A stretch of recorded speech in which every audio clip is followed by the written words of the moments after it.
tous, j'espère que vous allez bien en ce samedi. Moi ça va, là on est le matin, je suis fatiguée, mais ça le fait. Aujourd'hui on se retrouve pour le book haul de février. Tout le monde dit février, petit mois, petit book haul. Non, non, non, je ne suis pas d'accord. J'ai 18 livres à vous présenter, Vinted, Emmaüs, 9.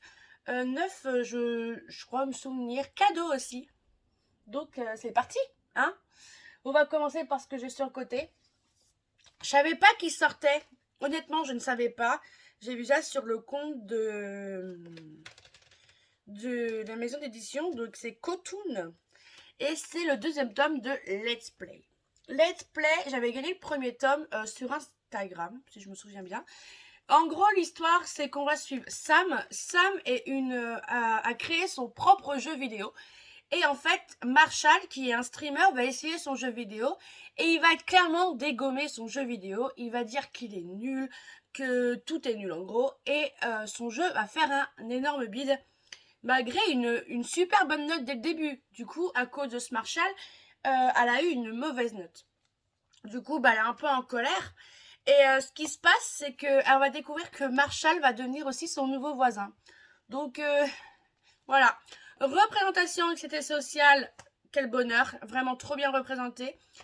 J'aime pas les mangas de base, tout simplement parce que j'aime pas trop l'image de la femme dans les mangas. Je n'aime pas lire un manga parce que ça se lit pas dans le même sens qu'un livre normal.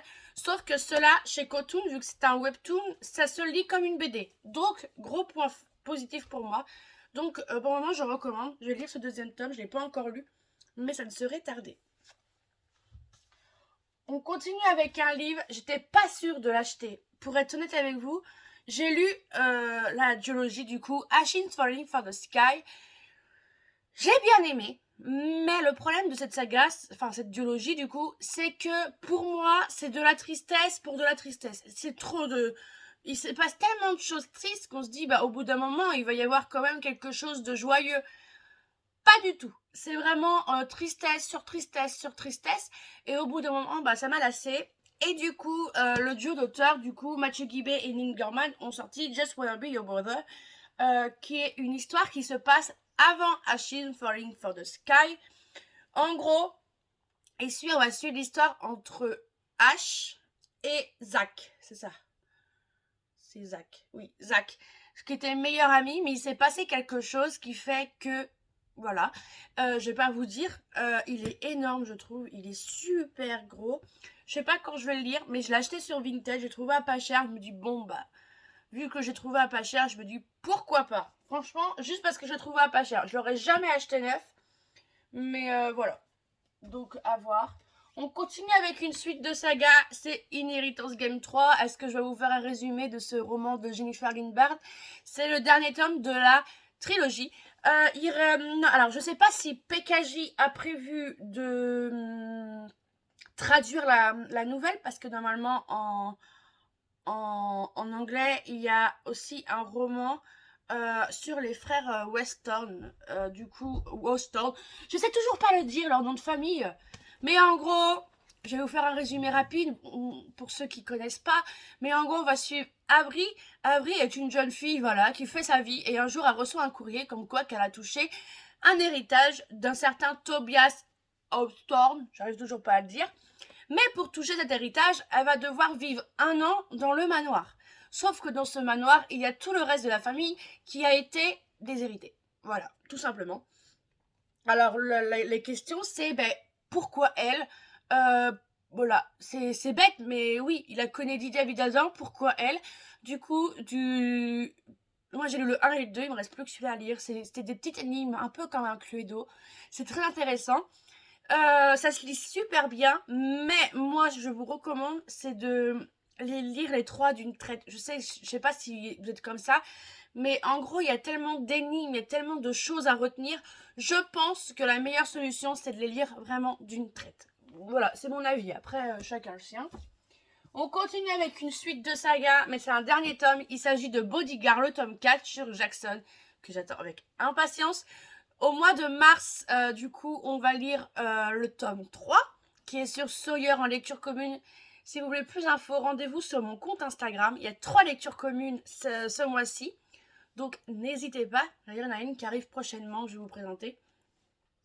Et du coup, j'ai pas trop envie de lire le résumé, mais du coup, on va sur Jackson, qui n'est pas l'un des triplés. Et j'ai trop hâte parce que je sais c'est quoi la romance avec Jackson. Et j'ai qu'une envie, c'est de lire en fait. Voilà, c'est ça donne très envie. Le seul de Saxus que j'ai acheté ce mois-ci, c'est le livre de la nuit d'Holly Black.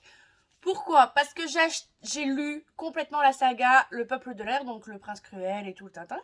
Et j'ai adoré cette saga. Alors, je sais que Nak aime pas parce que la romance... Alors, je suis désolée, mais pour moi, Le Prince Cruel est de loin... c'est clairement pas une romantaisie, voilà. Clairement pas. Mais bon, voilà, chacun son avis. Mais du coup, j'ai appris que l'auteur avait sorti un nouveau livre et j'ai pas pu résister. Du coup, là, j'ai la version hardback avec cette jaquette bleu nuit noire et dorée trop belle. J'adore. Franchement, je la trouve vraiment belle. Je regarde. Il y a des trucs que j'ai pas vus. Du coup, le hardback se présente comme ceci. Hop, là, vous avez la jaquette où il y a écrit « Il était une fois un garçon avec des ongles » et le derrière se vend comme ça. C'est un très beau livre, hein. C'est de Saxus. Soit ils font des beaux livres, soit ils en font pas. Celui-là, je trouve magnifique. Et je vais vous lire le résumé parce que je m'en souviens pas. Voilà, tout simplement. Même votre ombre peut être volée. Charlie Hall est une escroc de bas étage. Elle n'a jamais trouvé une serrure qu'elle ne pouvait pas crocheter, un livre qu'elle ne pouvait pas voler ou une mauvaise décision à ne pas prendre. Elle a passé la moitié de sa vie à travailler pour des crépusculiens, des magiciens qui manipulent les ombres afin d'espionner ou enfin tuer les gens. Les crépusculiens gardent leurs secrets avec avidité et pour faire fructifier leur réseau clandestin, ils ont besoin de Charlie. Maintenant barman, la jeune femme essaie de s'éloigner de ses erreurs passées, mais sortir de cet univers n'est pas si facile, sans compter que sa sœur a désespérément besoin de magie et que son petit ami, sans ombre et peut-être sans âme, semble lui cacher des choses. Lorsqu'une figure de son passé refait surface, Charlie replonge dans un tourbillon de meurtres et de mensonges. Déterminée à survivre, elle va devoir affronter de nombreux adversaires qui essaient de s'emparer d'un secret au pouvoir terrifiant. C'est alors que Charlie se lance à la recherche du livre de la nuit. Ça a l'air trop bien, trop bien, trop bien. Voilà.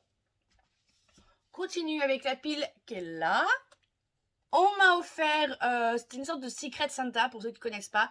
J'offre un livre à quelqu'un, quelqu'un m'offre un livre et on s'est fait ça au mois de février pour la Saint-Valentin.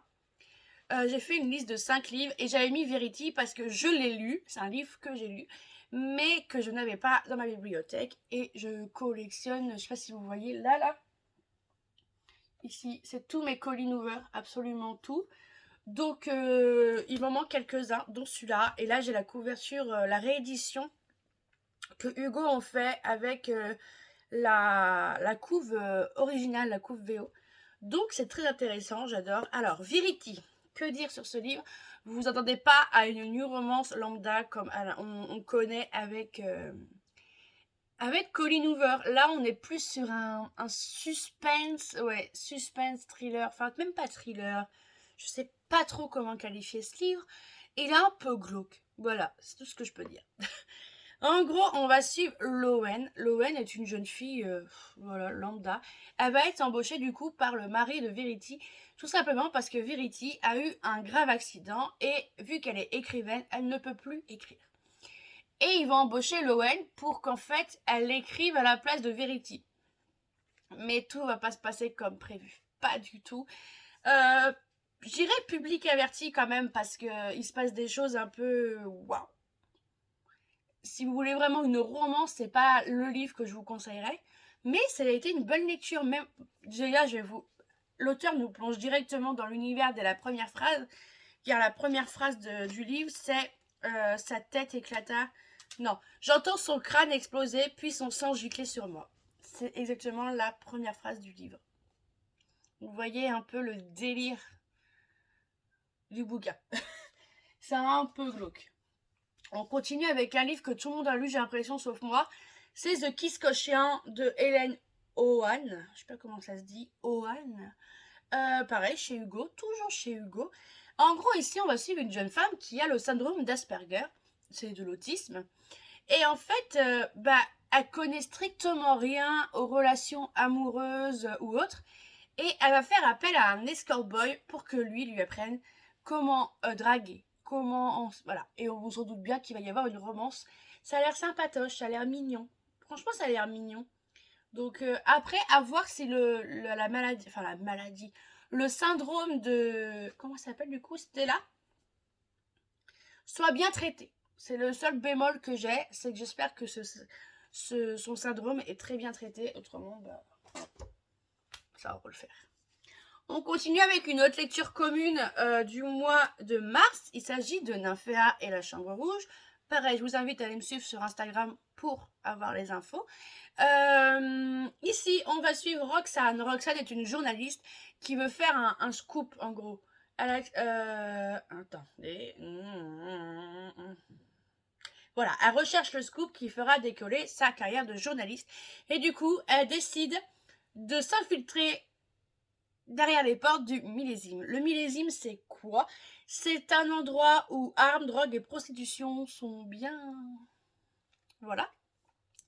Et à faire la rencontre de Mathieu Kabinski, le propriétaire, qui manie comme personne l'art de souffler le chaud et le froid.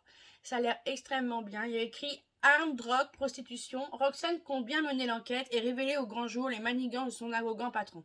Mais à lueur de ses découvertes sur la véritable nature de l'établissement, Mathieu lui semble chaque jour plus dangereux et séduisant. Ça a l'air trop bien. Pareil, lecture commune de mois de mars, n'hésitez pas à venir me suivre. On continue, celui-là je l'ai lu. Marie d'en haut de Agnès Leding chez J'ai lu. Pourquoi j'ai acheté ce livre? Tout simplement, je vais lire un livre qui se passait à la montagne et j'en avais pas dans ma palle. Voilà. Du coup, j'ai acheté celui-ci. Il coûtait 7,50, c'est pas si cher, ça va. Je l'ai lu, c'était très très sympatoche. Je vais vous en parler prochainement dans l'update de février, je pense. Je sais pas quand je le ferai. Mais du coup, ici, on suit Marie. Marie est une agricultrice. Oh la vache. Une agricultrice, une mère célibataire qui vit en haut des montagnes en Ardèche. Elle s'occupe de ses vaches, elle s'occupe de sa fille, elle est aidée par Antoine, son voisin. Et un jour, un gendarme prénommé Olivier, qui est un peu bourru, qui est un peu grognon, qui est un peu... Voilà, il est pas très sympatoche, le petit Olivier, malgré un cœur tendre qui cache bien, va débarquer chez elle pour une enquête. Et ça va pas très bien se passer entre eux, et il y a une romance entre les deux, voilà, je vous le dis. C'est très mignon, voilà, ça se lit bien, c'est un petit contemporain très sympatoche. Après, c'est le premier roman de l'auteur qu'elle a écrit. Moi, c'est le premier roman que je lis d'elle. Donc, je pense que je vais persévérer avec cet auteur. J'avais bien aimé. Malgré quelques petits détails qui m'ont dérangé, mais autrement, j'ai bien aimé. C'était sympatoche. C'était très drôle surtout parce que du coup Olivier c'est un gendarme qui débarque de Toulouse, du coup de la ville, et comment dire que il débarque de la ville et il n'y connaît rien en agriculture, et pour lui une agricultrice c'est pas une femme comme Marie, c'est une femme avec un tablier à fleurs.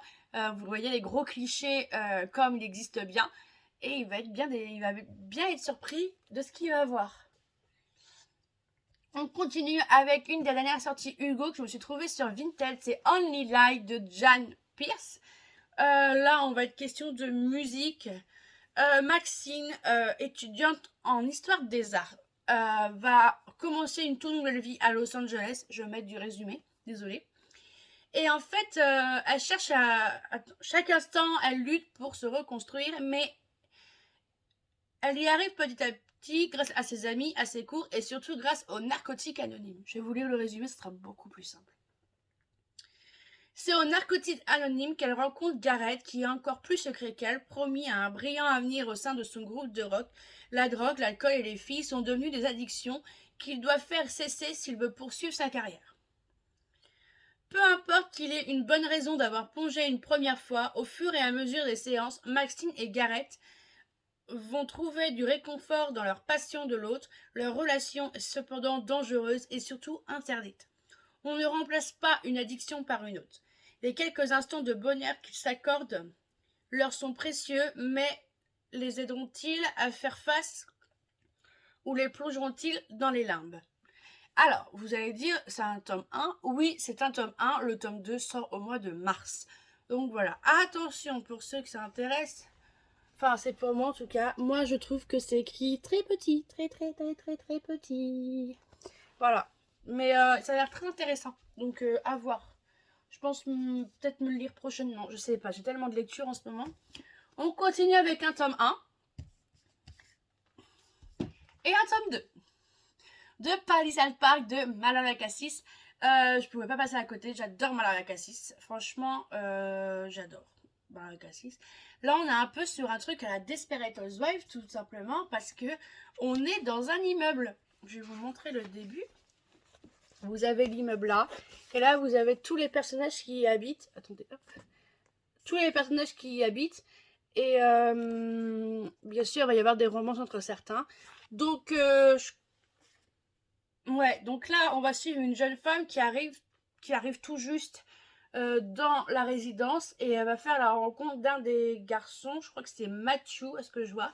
Donc voilà. Et ici, on a un... Alors, à ce que j'ai compris, ce que j'ai entendu parce que j'ai vite de lire les résumés, June Campbell travaille... Pardon, j'ai vu un truc sur le côté. Pour son travail de journaliste, elle va devoir infiltrer, non, je suis encore bloquée.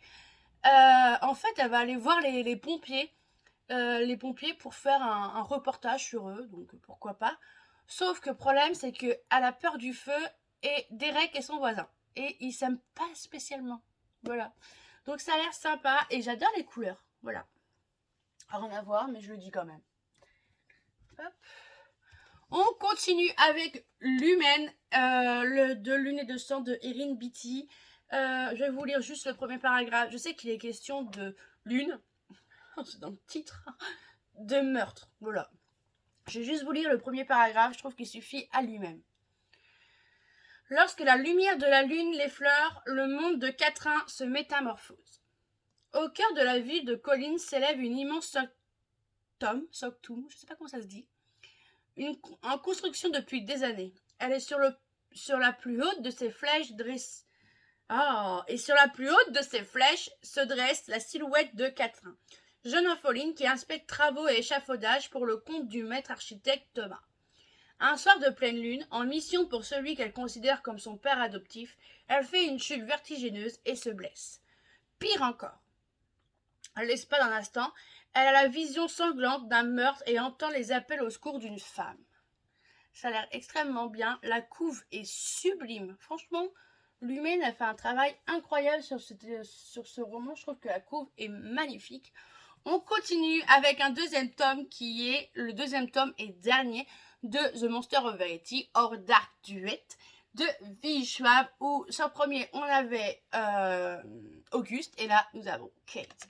J'ai lu le premier tome en lecture commune, je vous en parle prochainement, mais j'ai vraiment beaucoup aimé malgré un début compliqué.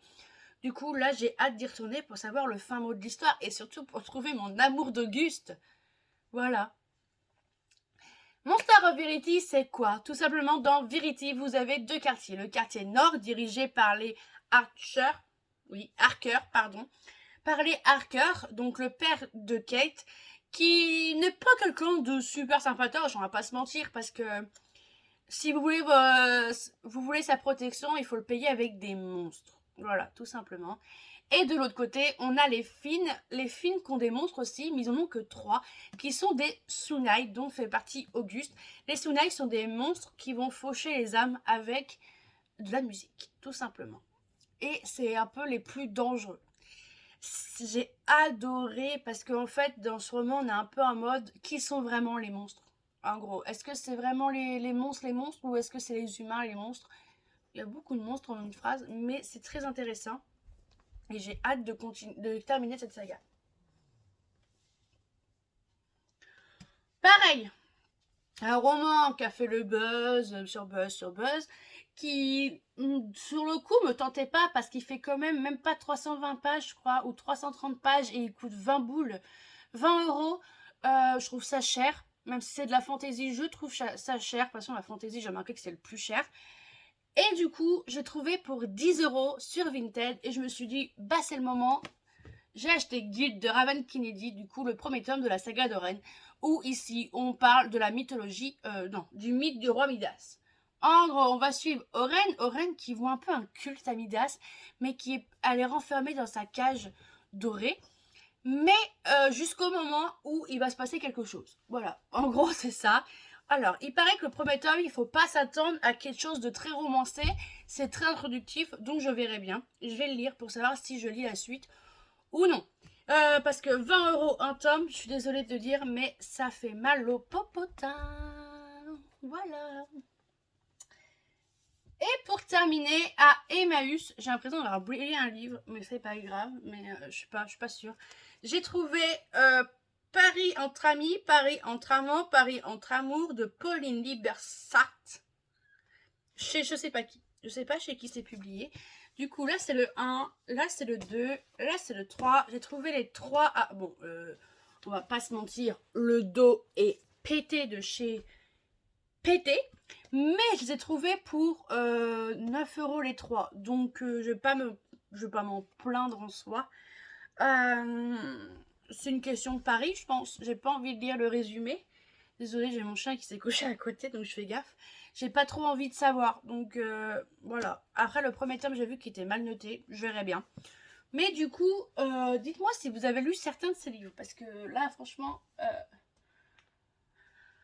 c'est une catastrophe, hein. Du coup, dites-moi si vous avez lu... On arrive à la fin. Dites-moi si vous avez lu certains de ces livres. Franchement, n'hésitez pas. N'hésitez pas à venir me suivre sur Instagram ou cette semaine, pas cette semaine, ce mois, au mois de mars. Il y a 3 lectures communes. Il y a Bodyguard, le tome 3 de Laura S. White sur Sawyer. Nous avons Nymphéa et la Chambre Rouge de Margherita Gabbiani. Et nous avons Le jour où le soleil ne s'est plus levé de Nick Gorman et Marie Alino. Je me souviens plus des dates comme ça, je peux pas vous les dire, donc n'hésitez pas à venir me suivre sur Instagram. Sur ce, n'hésitez pas à mettre un j'aime, un petit commentaire à la pile de livres là, parce que voilà, la pile de livres, un commentaire, peu importe, un j'aime, et à vous abonner. Sur ce, je vous souhaite une très bonne semaine et rendez-vous samedi prochain, soit pour un update lecture, soit pour mon bilan du Cold Winter Challenge. Bye bye. J'arrive pas à...